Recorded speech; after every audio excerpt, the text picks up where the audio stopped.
Je lirai quelques paroles de l'apôtre Paul dans 1 Corinthiens chapitre 10, du verset 1 au verset 12. Paul parle à ces chrétiens de Corinthe et dira « Frères, je ne veux pas que vous ignorez que nos pères ont tous été sous la nuée, qu'ils ont tous passé au travers de la mer et qu'ils ont tous été baptisés en Moïse, dans la nuée et dans la mer, qu'ils ont tous mangé le même aliment spirituel et qu'ils ont tous bu le même breuvage spirituel. Car ils buvaient un rocher spirituel qui les suivait, et ce rocher, c'était Christ. Mais la plupart d'entre eux ne furent point agréables à Dieu, puisqu'ils périrent dans le désert. Or, ces choses sont arrivées pour nous servir d'exemple, afin que nous n'ayons pas de mauvais désirs, comme ils en ont eu. Ne devenez point idolâtres, comme quelques-uns d'entre eux, selon qu'il est écrit, « Le peuple s'assit pour manger et pour boire, puis ils se levèrent pour se divertir. » Ne nous livrons point à la débauche, comme quelques-uns d'entre eux s'y livrèrent, de sorte qu'il en tomba 23 000 en un seul jour. Ne tentons point le Seigneur, comme le tentèrent quelques-uns d'entre eux, qui périrent par les serpents. Ne murmurez point, comme murmurèrent quelques-uns d'entre eux qui périrent par l'exterminateur. Ces choses leur sont arrivées pour servir d'exemple, et elles ont été écrites pour notre instruction, à nous qui sommes parvenus à la fin des siècles. Ainsi donc dira l'apôtre que celui qui croit être debout, qu'il prenne garde de tomber. Paul avait abordé dans le chapitre précédent, chapitre 9, le problème de la maîtrise de soi. Et ici, dans ce chapitre 10, l'apôtre Paul ne pouvait s'empêcher de citer l'histoire du peuple d'Israël dans le désert. Ce peuple qui était tombé dans la déliquescence morale, dans la décadence morale et spirituelle. Ce peuple qui était devenu jouisseur et peu soucieux de leur discipline face au Seigneur et de la discipline de leur corps. L'apôtre Paul lui-même, il avait su se discipliner. Et il dira au chapitre 9 et au verset 24, « Ne savez-vous pas que ceux qui courent dans le stade courent tous, mais qu'un seul remporte le prix. Courez de manière à le remporter. Ne savez-vous pas que ceux qui courent dans le stade courent tous, mais qu'un seul remporte le prix. Le seul qui ait remporté le prix, c'est Jésus. Et l'apôtre dira, courez de manière à le remporter. Courons comme Jésus. Courons en lui. C'est lui le modèle. La Bible nous exhorte à avoir les yeux fixés sur Jésus, lui le chef et le consommateur de la foi.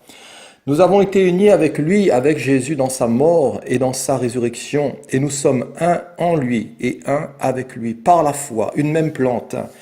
La Bible nous dit que celui qui s'attache au Seigneur, il est un seul esprit avec lui. Courons nous aussi par la grâce de Dieu, en lui, en Jésus, celui qui a remporté la victoire, afin de nous assurer aussi sa victoire. L'apôtre dira au verset 25, « Tous ceux qui combattent s'imposent toute espèce d'abstinence, et ils le font pour obtenir une couronne corruptible. Mais nous, faisons-le pour une couronne incorruptible. » Les Grecs avaient de grandes manifestations sportives, et ces participants devaient suivre un entraînement rigoureux. Et si un athlète voulait réussir, il devait s'imposer volontairement des limites. Si un athlète voulait réussir, il devait volontairement s'imposer des limites strictes à sa liberté.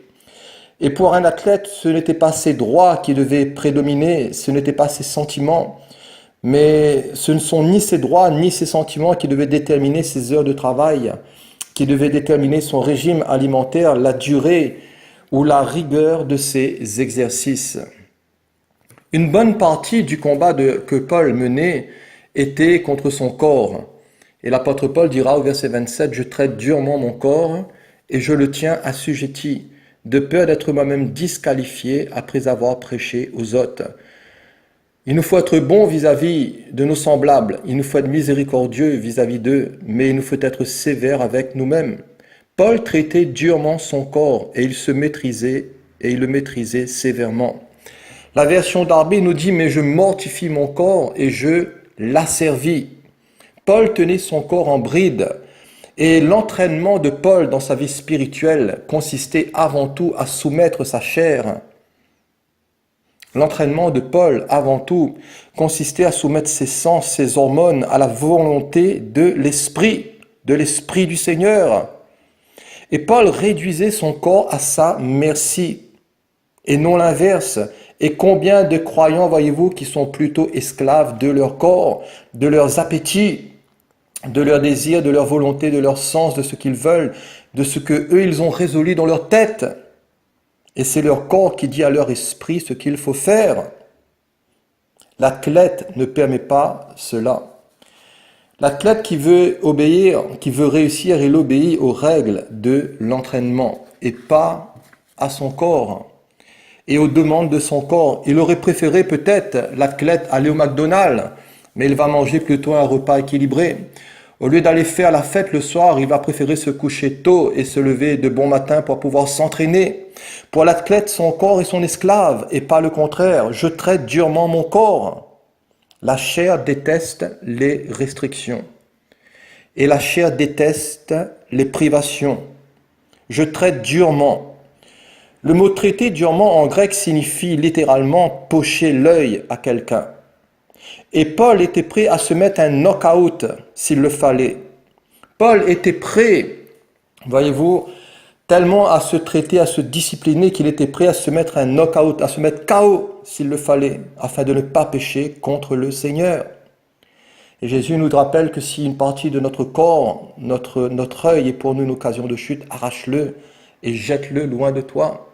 Car il vaut mieux pour toi entrer dans la vie borne que d'avoir tes 2 yeux et d'être jeté dans le lieu de souffrance. Il en est de même pour le pied, pour la main.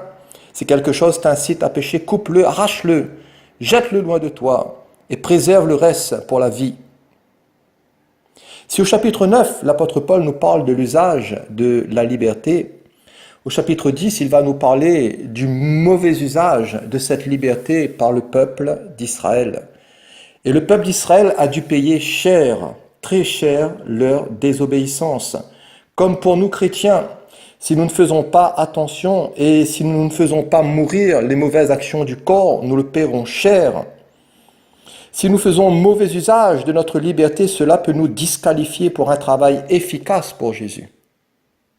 Si nous ne faisons pas attention aux mauvais désirs, à la chair, qui doit être maintenue et livrée dans la mort de Jésus, crucifié, mais qui doit être constamment maintenue dans la mort, par la foi, crucifiée dans le Christ.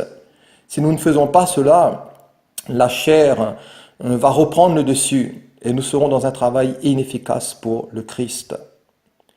Si je donnerais un titre à ce message avec vous, ça serait tout simplement « Le contre-exemple d'Israël ». Dans le chapitre 10 du verset 1 à 4, l'apôtre Paul va nous parler des privilèges d'Israël. Du verset 5 à 10, il va nous parler de la chute d'Israël et des châtiments d'Israël. Du verset 11 à 13, nous pourrons relever quelques applications de cette histoire d'Israël pour notre vie. Les privilèges d'Israël. L'apôtre dira « Je ne veux pas, frères, que vous ignorez que nos pères ont tous été sous la nuée, qu'ils ont tous passé au travers de la mer, qu'ils ont tous été baptisés en Moïse dans la nuée et dans la mer, qu'ils ont tous mangé le même aliment spirituel et qu'ils ont tous bu le même breuvage spirituel, car ils buvaient à un rocher spirituel qui les suivait, et ce rocher était Christ. » Paul dira à ces Corinthiens, « Frères, je ne veux pas que vous ignorez ce que nos pères ont été. » Et l'histoire de nos pères est toujours importante, l'histoire de nos ancêtres. Il est bon d'avoir une culture de l'Ancien Testament. Et Paul voulait que ses lecteurs se rappelaient de ce qui était arrivé à leurs ancêtres, à Israël, dans le désert. Et ne lisons jamais l'Ancien Testament comme un livre d'histoire, mais lisons-le plutôt par la foi et dans l'esprit comme un manuel, contenant des leçons pratiques de la plus haute importance pour notre foi et pour notre marche avec le Seigneur. Israël, dans ses privilèges, a connu la sortie de l'Égypte, la liberté, la libération. Ils ont connu le baptême en Moïse, ils ont connu des provisions spirituelles. 400 ans passés dans une soumission totale à un peuple étranger, païen, qui ont abusé d'eux, qui les ont maltraités, qui les ont fait mourir au travail. Mais le Seigneur a entendu leurs cris, leurs souffrances, et le Seigneur a envoyé les 10 plaies pour libérer son peuple. Le Seigneur a ouvert la mer Rouge, et ils ont passé au travers de la mer comme à sec. Puis l'Éternel a refermé la mer sur les ennemis d'Israël. Quel grand miracle! Le Seigneur a guidé son peuple par une colonne de nuée le jour, c'est la Shekinah en hébreu, et dans une colonne de feu la nuit. Exode chapitre 13, verset 21.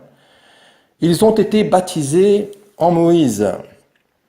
Baptisés en Moïse, en ce sens qu'ils se sont identifiés à Moïse en tant que chef du peuple. Ils ont été unis à Moïse, leur chef.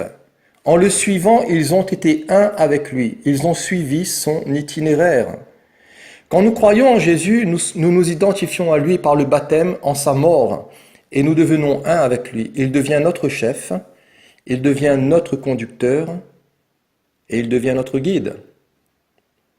Si Israël, dans ses privilèges, a goûté à la libération, s'il a goûté à la direction de Dieu, Israël a goûté aussi aux provisions de Dieu. Et dans Exode chapitre 16, il nous est parlé de ce miracle des cailles et de la manne. Ils buvaient aussi un rocher spirituel qui les suivait, et ce rocher, c'était Christ. Ce rocher, c'était Christ. Déjà dans l'Ancien Testament, au temps de l'Exode, le Messie était là, Jésus était là. Et il pourvoyait déjà aux besoins d'Israël. Ce rocher qui pourvoyait à leurs besoins était Christ. Ce rocher en grec signifie Pétra.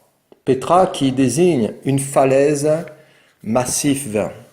Ce rocher symbolisait tout simplement le Messie. Le Messie avant son incarnation, qui protégeait son peuple et qui le maintenait en vie. Pourtant, jusqu'à ce jour, une grande majorité des Juifs, une grande majorité des Israélites attendent toujours le Messie. Pourtant, il était déjà là. Il était déjà présent sous l'ancienne alliance. Les croyants de l'Ancien Testament n'étaient pas habités en permanence par le Saint-Esprit, mais ils avaient pendant l'Exode et pendant leur marche la présence soutenante du Messie, la présence soutenante du Seigneur Jésus préexistant, le Christ avant son incarnation. Les privilèges d'Israël. Nos privilèges sont supérieurs à ceux d'Israël, puisque la parole a été faite chair et elle habitait parmi nous, pleine de grâce et de vérité. Christ est mort pour nos péchés et il est ressuscité pour nous justifier. Le Saint-Esprit a été répandu et il n'est pas seulement avec nous, mais il habite en nous. Je répandrai mon esprit sur toute chair, vos fils, vos filles prophétiseront, vos vieillards auront des visions, des songes. Et le Seigneur a répandu abondamment sa grâce sur nous. Nous sommes dans la dispensation de la grâce et dans l'ère de la grâce. Et plus que nos privilèges sont grands, c'est plus que nous aurons aussi à répondre de ces privilèges. Si du verset 1 au verset 4, il est fait allusion ici aux privilèges d'Israël, du verset 5 au verset 10, l'apôtre Paul fera allusion ici à la chute d'Israël et au châtiment du peuple d'Israël. Et il dira au verset 5 que la plupart d'entre eux ne furent point agréables à Dieu, puisqu'ils périrent dans le désert. Or, ces choses sont arrivées pour nous servir d'exemple, afin que nous n'ayons pas de mauvais désirs comme ils en ont eu. Ne devenez point idolâtres, comme quelques-uns d'entre eux, selon qu'il est écrit, « Le peuple s'assit pour manger et pour boire, puis ils se levèrent pour se divertir. » Ne nous livrons point à la débauche, comme quelques-uns d'entre eux s'y livrèrent, de sorte qu'il en tomba 23 000 en un seul jour. Ne tentons point le Seigneur, comme le tentèrent quelques-uns d'entre eux, qui périrent par les serpents. Ne murmurez point comme murmurèrent quelques-uns d'entre eux, qui périrent par l'exterminateur. Dans le désert, tous les Israélites ont eu part aux bénédictions de Dieu, au baptême et aux provisions du Seigneur. Mais la Bible nous dit que la plupart d'entre eux ne furent point agréables au Seigneur. La plupart d'entre eux. En réalité, de tous les Israélites qui ont quitté l'Égypte, seulement 2, Caleb et Josué, eurent le droit d'entrer dans la terre promise. Même Moïse et Aaron n'y sont pas entrés. Même Moïse et Aaron n'y ont point eu accès. Bon nombre de ces Israélites étaient devenus impropres au service de Dieu à cause du mauvais usage de leur liberté. C'est ce que Paul appelle des vases d'un usage vil. Ils ne se sont pas conservés purs des passions de leur jeunesse. Ils n'ont pas recherché la justice, la foi, l'amour, la paix. Ils étaient loin, voyez-vous, d'être des vases utiles, sanctifiés et propres à toute bonne œuvre. Ceux qui sont morts dans le désert n'avaient pas su assujettir leur corps. Un corps qui est assujetti au Seigneur est un corps qui est utile au Seigneur. Un corps qui n'est pas assujetti au Seigneur n'est pas utile au Seigneur. Le Saint-Esprit est quelqu'un de fragile, comme la colombe. Et voyez-vous, il n'y a pas besoin de beaucoup, un peu de saleté, un peu de souillure, un peu d'iniquité pour que le Saint-Esprit s'éloigne, pour que cette colombe s'éloigne. Et nous devons faire très attention à la présence de Dieu. Nous devons faire, mes bien-aimés, très attention, je le dis pour moi, pour vous, à cette sainte présence, parce que notre Dieu est saint, notre Dieu n'est pas idole, notre Dieu n'a rien de commun avec, voyez-vous, du bois, de la pierre, de la roche, du granit, du calcaire, mais notre Dieu est saint, il est pur, et la plupart d'entre eux, de ces Israélites, ne furent point agréables au Seigneur, la plupart. Jésus nous appelle à entrer par la porte étroite, parce que large est la porte, spacieux est le chemin qui mène à la perdition, et il y en a beaucoup qui entrent par là. Mais étroite est la porte et resserré le chemin qui mène à la vie, et il y en a peu qui les trouvent. Le chemin de Jésus n'est pas beaucoup fréquenté, et le chemin de Jésus n'est pas beaucoup aimé. Je parle ici bien sûr du vrai Jésus. Les Israélites se sont disqualifiés, et ils se sont disqualifiés par 4 péchés principaux. Le premier péché, verset 7, c'est l'idolâtrie. Le deuxième péché, verset 8, c'est la débauche. Le troisième péché, verset 9, c'est le fait de tenter Dieu. Le quatrième péché, au verset 10, ce sont les murmures. Ne devenez point idolâtres, l'idolâtrie. Toute la société de Corinthe, du temps de Paul, fonctionnait autour des services des idoles et des faux dieux. Et Paul mettra en garde ces chrétiens de Corinthe contre toute participation ou contre toute association en citant l'exemple d'Israël, en disant « Ne devenez point idolâtres comme quelques-uns d'entre eux ». Et ce récit se trouve dans Exode, chapitre 32, où il est fait allusion, bien sûr, à ce veau d'or. Israël pensait pouvoir, voyez-vous, se fabriquer un veau d'or, alors que Moïse était là sur la montagne et qu'il tardait à descendre, comme Jésus tarde à venir. Attention à toutes sortes, voyez-vous, de laisser aller, parce que Jésus tarde. Qu'est-ce qu'ils ont fait, ces Israélites? Ils se sont fabriqués un veau d'or avec Aaron. Ils pensaient pouvoir utiliser une idole païenne pour adorer le vrai Dieu. Exode chapitre 32.